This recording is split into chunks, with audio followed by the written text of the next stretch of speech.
This artwork is called the Monaco Wall, which is located in Spitsbergen, Norway. It is a monumental glacier wall that is actually very frequently visited now by many ships, actually almost too many for the environment, and it's a very rapidly declining glacier. In the summer months, the side of the glacier almost turns like monumental waterfall. And it really is one of the more impressive sites where you actually get an impression how much water a minute a glacier is losing, because when it's not exposed in that way, the water disappears into the ground, and from the air the glaciers very slowly actually vanish. But when you visit the Spitsbergen area every year, you really see this decline. And I showed this installation the first time at the environmental conference in New York, and shortly afterwards as an installation, as a 3D mapping outside at our exhibition at the Maxi Cold Light. I came back to my studio where I had installed a very large, a 25 or 26 meter metal wall in my studio. When I started, it really resembled actually the Monaco Wall, and I continued, and I started adding salt water, pigment, indigo, and coal, which are many of the elements that are found in nature. And this wall started evolving, and over a period of about a year and a half, I was offered an exhibition in Istanbul at Istanbul Contemporary and Theory Mart, where we were able for the first time to show that piece.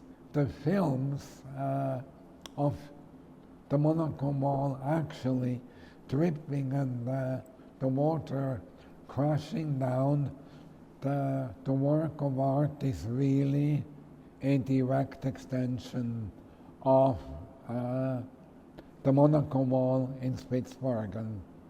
I spent a lot of time in my studio, and every time I come in, and over the time, due that I used a lot of salt on the metal, the wall started slowly changing, and you really started feeling the shifting color and the erosion, actually like in nature, looking at really this effect of almost a drip painting. That is something that's been used a lot in contemporary art, but this one really has a life of its own, and I'm extremely fond of it.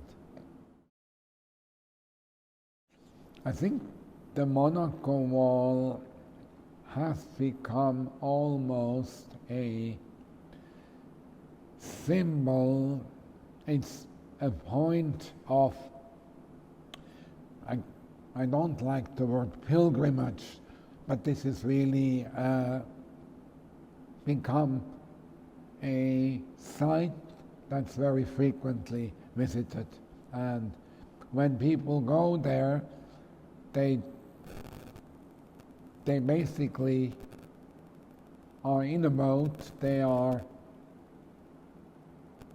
They can access it from a tender very, very close, and you really feel the overwhelming masses of water crashing down to you. And I think these places, whether we like them or not, like the Morteratsch Glacier in Switzerland, where we have close access to these monuments are very important for a large amount of people to actually be woken up and say, this is really happening, this is a story we need to tell, or this is something we absolutely need to go and see as well as old people, because there are explorer ships with up to 100 people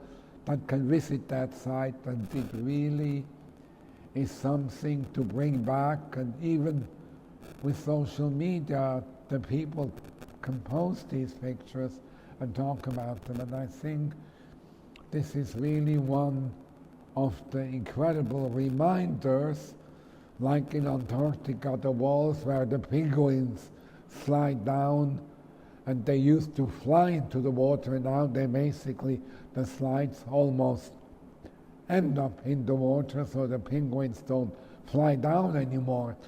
But these are kind of things that we look at, and subconsciously they stay with us, and I think they're very, very important reminders of where we are standing today.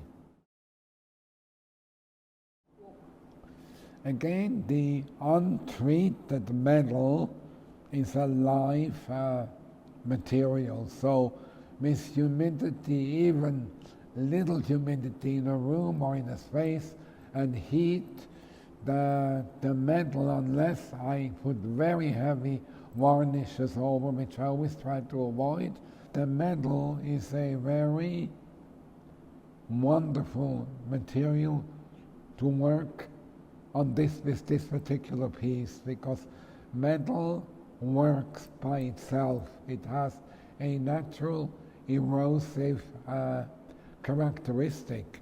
If it was outside, it would basically turn into rust, and the rust would disintegrate, and it would basically, in the end, break and turn into what happens when a ship disappears in salt water eventually.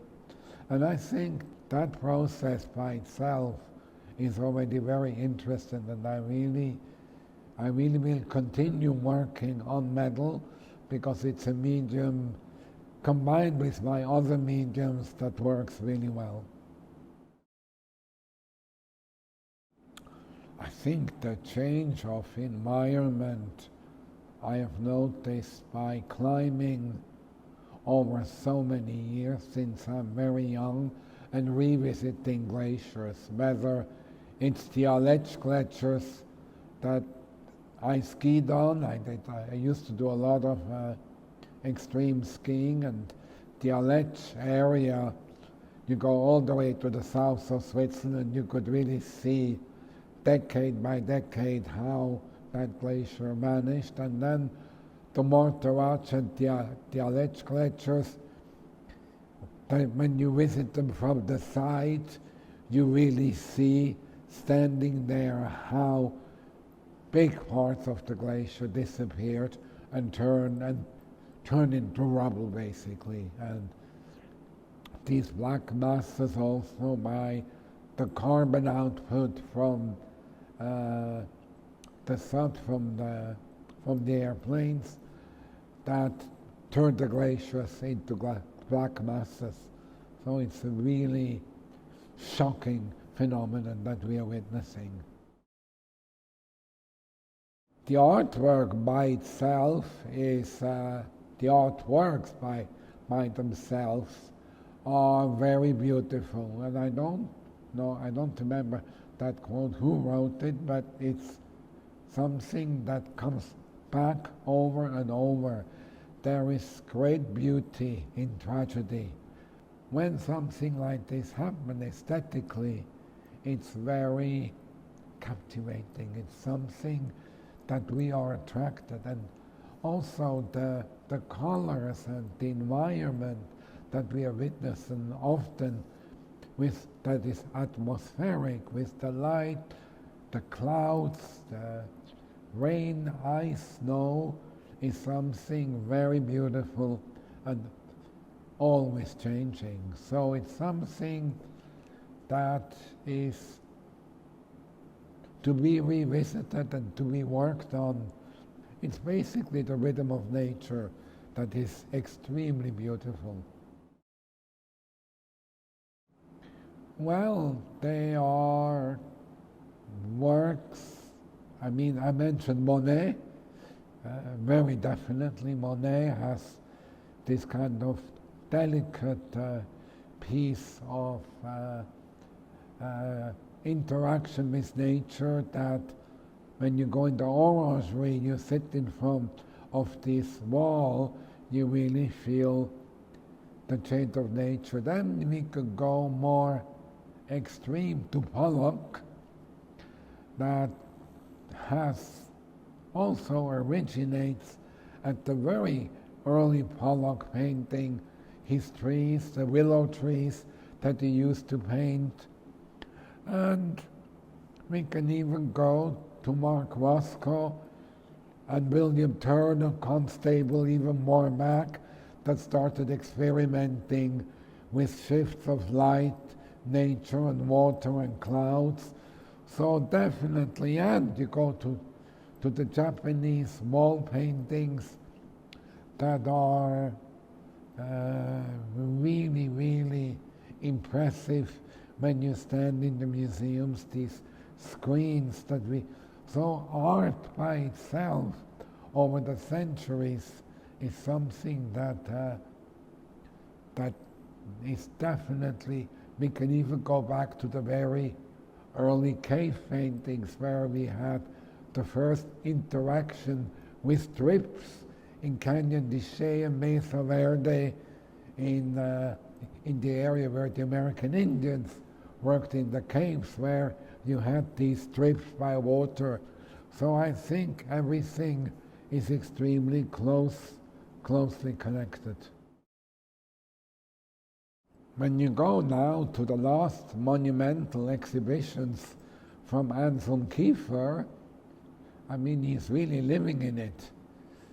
Maybe the subjects are not the same, but it's definitely nature in decay and nature in change.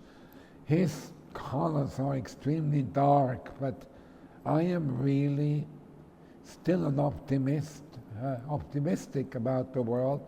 That's why my artwork is called light. I always look for the light, going back to Constable and Turner.